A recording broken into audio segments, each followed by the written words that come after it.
Sriram College of Commerce, established in 1926, is the country's most prestigious institution in the field of commerce and economics, which not only provides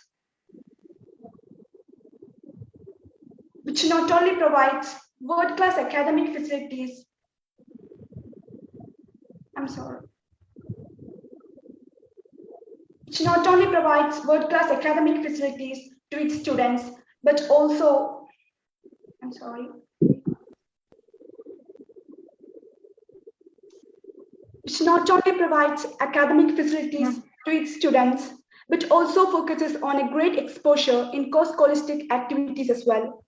Women's Development Cell is an active initiative of Sriram College of Commerce, which officially commemorated its journey on 16th October 2015 with the objective to spread the idea of women empowerment and gender equality. We can't deny the reality that, even in the 21st century, the path of success for any woman is filled with more tests and difficulties than for any man. But we, as women, will keep on fighting for a better future.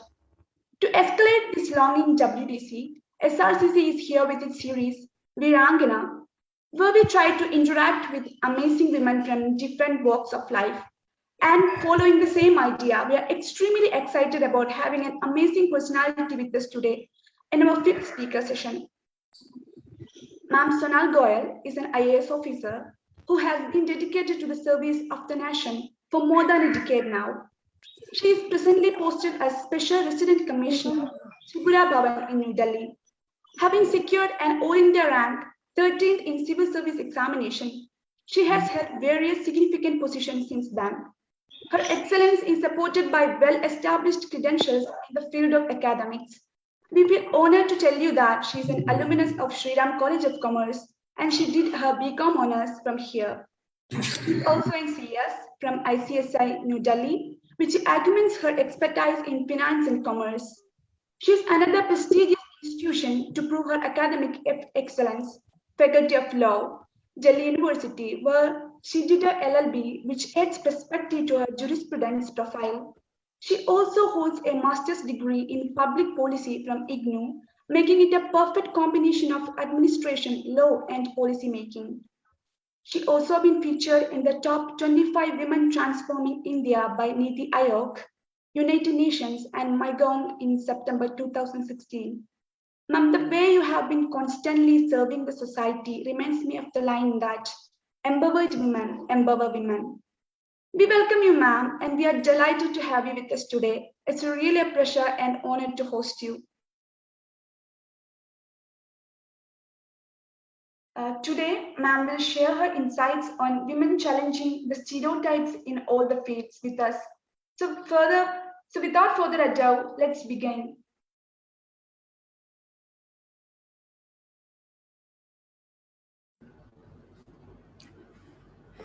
Good afternoon, namaste. Thank you, Chaitanya Krishna. I think I have read it properly, her name. So thank you so much for that very elaborate and generous introduction for me. I really feel delighted to be amongst the students of Sriram College of Commerce, and I am a very proud alumni of this college, and I really feel blessed that I got the opportunity to do my graduation from this prestigious institution all across the world. And today we are here discussing about a theme which is very relevant, in fact, which has been relevant since last many years, since ages before. And even today it remains as much as relevant as it was earlier. So I congratulate the Women Development Cell, SRCC, for organizing such kind of series talks under Virangana. The topic which we are discussing today is women challenging the stereotypes in all fields. So friends, initially I would be sharing my views in brief, say in around 10-15 minutes, what have been my experience on this issue as an administrator, and then the host can put me some questions, either the questions from the host itself or the audience also. So I'm open to them. When we're talking about women challenging the stereotypes, so India predominantly has been a patriarchal dominated society. So when we are saying this patriarchal domination, this has not only been seen after independence, but I would like to take you back to the early times, even prior to independence. We saw incidents like Sati Pratha. We saw dowry was prevalent at a much higher level, and we saw all kinds of ills in the society which were not accepted as ill, but though those practices, those customs actually reduced the level of a woman to being treated as a thing or a subject, not being treated as a human being. So when there was this custom of a male being allowed to keep 2 or 3 wives, in some religion it is still there, but I am talking about the Devdasi system. They would not even marry, and then women were kept without marriage in a family. So Sati Pratha, dowry, and all such kinds of situations which were there, which were reducing the women role of and importance of women in the society. They were very well recognized by the social reformers like Ishwar Chandra Vidyasagar ji, Raja Ram Mohan Roy, of course, our father of the nation, Mahatma Gandhi ji. So all of them, they highlighted this issue that women need to be treated at par with the male counterpart. And if we are not treating both the wheels at par, then ultimately the nation would not progress. So these kind of voices have been risen all throughout all the back ages, whether it was pre-independence, whether it was after independence. And of course, after independence, there have been so many changes. There have been legislations as part of administration. I can see that there have been so many legislations which are given, even the right to property to a daughter in a Hindu family, so which is indirectly empowering her economically. We are seeing PCP and DT Act, which has been enacted in 1994, which aims to prohibit the sex selection of the fetus. It makes it a offense. It makes it a legal offense. So similarly, Dowry Prohibition Act, Sati Abolition Act, there have been many such legislations which have been enacted, and all of these aim to empower the women. But when we're talking about challenging the stereotypes, so we have so many gender bias notions, we have so many stereotypes which are even today being carried out in the society and which are being taken for granted. So, for example, a woman in general should not be a taxi driver. A woman should not be driving what you say an auto rickshaw also. But now across all the country, across all the entire country, we are seeing such initiatives which are empowering women. Even yesterday itself, I was reading somewhere that a woman, to support her family, she started riding this auto rickshaw. So this auto rickshaw, initially she faced mockery in society. People used to say that this is the work of a male. Why should a female be driving? But then slowly and steadily she proved her mettle, and she could support her family. She could raise her kids better off, because if a woman is economically independent, I have always believed that if a woman is economically independent, it is much imperative for making her independent. So economic empowerment is very much essential.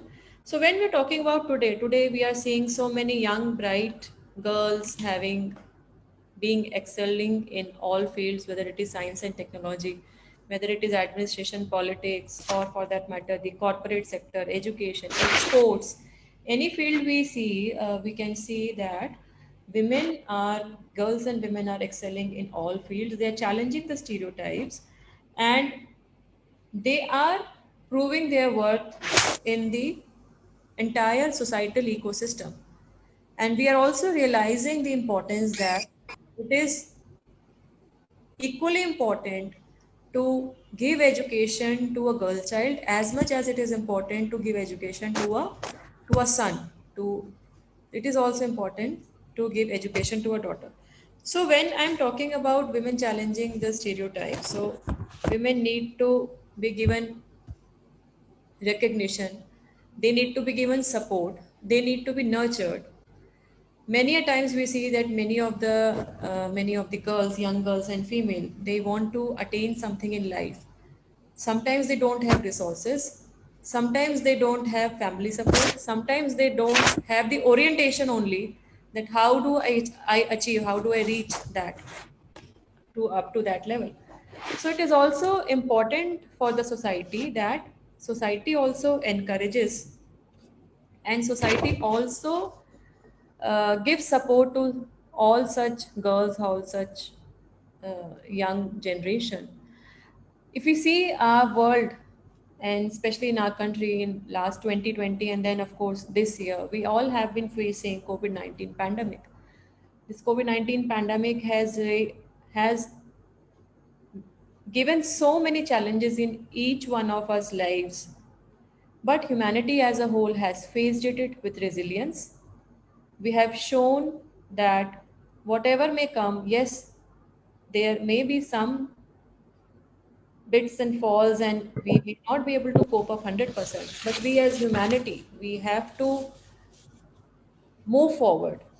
And when we're talking about this fight against pandemic, friends, we all would appreciate the role, the support being provided by the medical fraternity, a large part of which is female workforce in the form of doctors, in the form of paramedical staff, nurses, sanitation workers, Anganwadi workers, health workers, even women in administration, women in police, women in all such kind of civil services.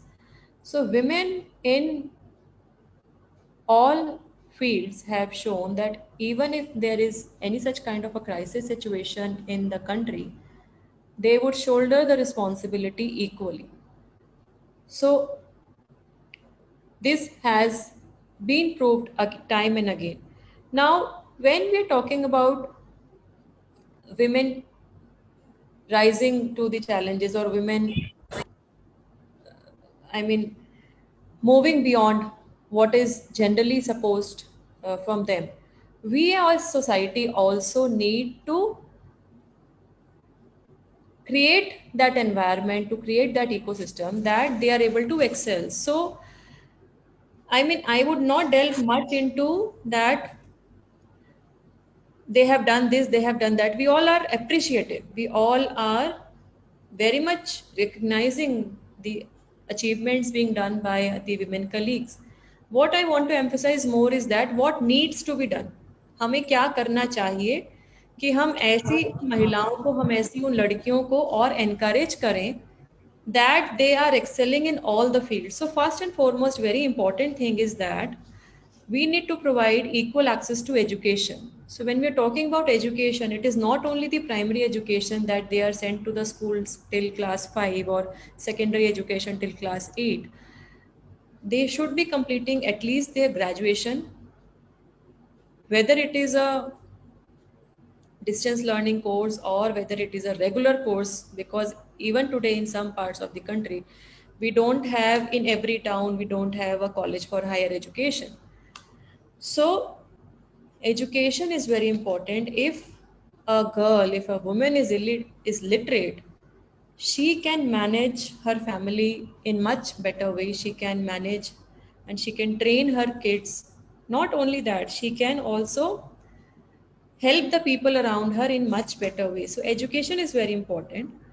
What we also need to do is that we need to promote the financial empowerment, economic independence of women.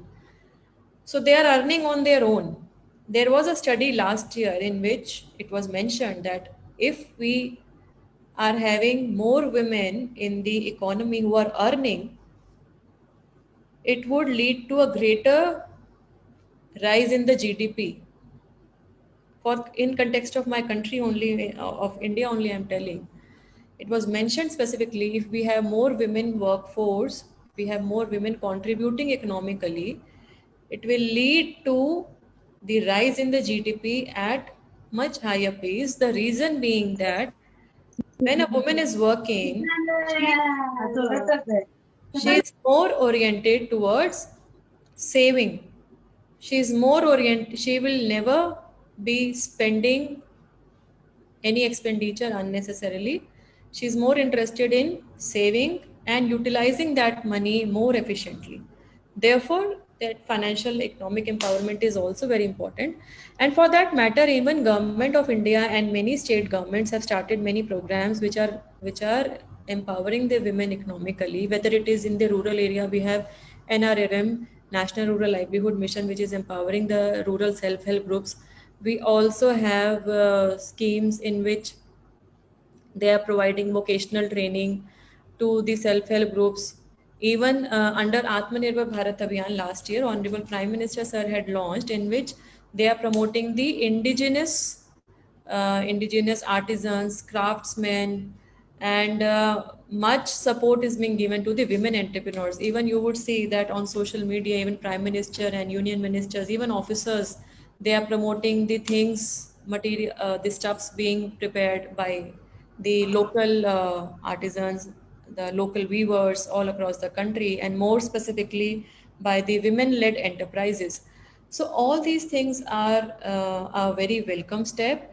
And besides that, we also have schemes under the Startup Mission, Startup India, and many other schemes, even at the state government level, Ajivika Mission, and even for training program, we have so many schemes being run by the government. So this is very important. And next very important thing is that not only in the government sector, we also need to promote women in the leadership roles at the corporate sector. So when I'm talking about corporate sector, if we see even today, you would see that in the lower level or in the middle level of the structure at the corporate sector, you can find as percentage more women are there. And when you rise up the ladder, so at the higher level, at the more leadership managerial roles, you will find that the percentage is reduced. Percentage of women to men, it keeps reducing. So it is important that even the corporate sector companies, they restructure their HR policies, they reframe those rules, and they encourage, because if we have more women in the leadership roles, it will ultimately lead to that organization becoming more gender sensitive, that district becoming more gender sensitive, that gender orientation is there in each and every step which is being taken. There is sensitivity, there is empathy, there is compassion. All these things are very important for any organization, for any district, for any state, and for the country per se. So it is important to economically empower, it is important for education, it is important that we give them employment opportunities. If not possible, then give them some support through vocational training. And of course, this credit lending and all other kind of mechanisms which are there, they need to be there, they need to be promoted. And friends, my request is that many a times such women, especially in the rural areas or small towns, even they are not aware of what schemes are existing and how they can approach the government. So if you come across any such woman who is talented, who is willing to do, who is hardworking, and who actually needs all such things, so please help her out through contacting the local administration or whatever is the possibility. You please try to do. So this is the part as far as the empowerment is concerned. I would also mention here that still we are not 100% safe society for women. So when we are talking about the women safety, or when we are talking about crime against women, we can see it in all forms. It is sexual abuse or domestic violence at home, sexual abuse or harassment at the workplaces, even almost every 2-3 months we are listening to the incidents like rape and assault of very gruesome nature, which will put the humanity to shame, which will make us think that is this the society which we are living in, and is this a society we want that our future generation should be there. So all such things, even though we have so many legislations, we have the entire police administration which is there to control crime against women. We have women's cells, we have even women police stations in most of the states. They have separate women police stations. I worked in Tripura and Haryana, two states, and in both the states, they have the concept of women police stations besides the normal police stations in the districts. And we have women helpline numbers, we have child helpline numbers. So, all these things are there, but I think more awareness is required, and women need to come forward and report if such incidents are being taken place. If such incidents are there, then they need to report. We should not be hiding, and we should not be sitting silent about this. So what I mean to emphasize here is that women in leadership roles we need to encourage. We need to give them confidence. We need to give them training. If I talk about, for example, civil services, in police services, the percentage of women today is not even 10%. The IPS officers, for the IPS officers, it is not even 10%. For IS officers, it will not be exceeding 20%. And if we see all across services, IAS, IPS, IRS, so it is still between 20 to 25%. So if we are talking about women occupying leadership roles, it is important that we give them opportunity from the very initial stages, and we nurture them. And believe me, from my own experience, I also belong to a middle class family based in Haryana. Myself getting admission in SRCC was a big thing that time. Nobody from my school had ever got admission into Shriram College of Commerce, and then I did CS LLB, and after that I joined civil services. I was the first one to even appear for civil service examination in my family, and things were not easy for me. But if you take the road which is less traveled, you are bound to reach to destinations which the others would not be achieving. So things are not easy, but we need to have our self confidence, and we need to keep doing what we like. We need to keep motivating each other. We need to help out each other. I think that is how our society is interconnecting, and that is the beauty, that we are so much interdependent and interconnected, that this harmony and this harmonious construction in the societal ecosystem, it is existing, and we should be improvising. So there is a lot more which I would like to say, but I think there is time constraint. So I can take few questions, or if the host wants any specific points from my side, I can deliberate upon them. But on this, women challenging the stereotype, I think in all fields, you see any field, it is space, it is science and technology, sports, anywhere you take any field, and you would see women achievers in our country. In the recent, we are going to have Tokyo Olympics in the coming month. So we are seeing so many women have qualified for appearing in Olympics. I would take the name of Sonam Malik. Sonam Malik is 18-year-old wrestler. She's from Haryana, and she has become the youngest Indian women to qualify for Olympics in wrestling. So 18 years mein she would be having an opportunity to be part of Tokyo Olympics. So if she can do, I mean, this is not a small thing. This needs rigorous training, determination, focus, discipline. And I'm sure she would be getting a medal. Because इतना determination अगर एक लड़की में, एक बच्ची में अगर शुरू से है, तो there is a long way to go for her. So we all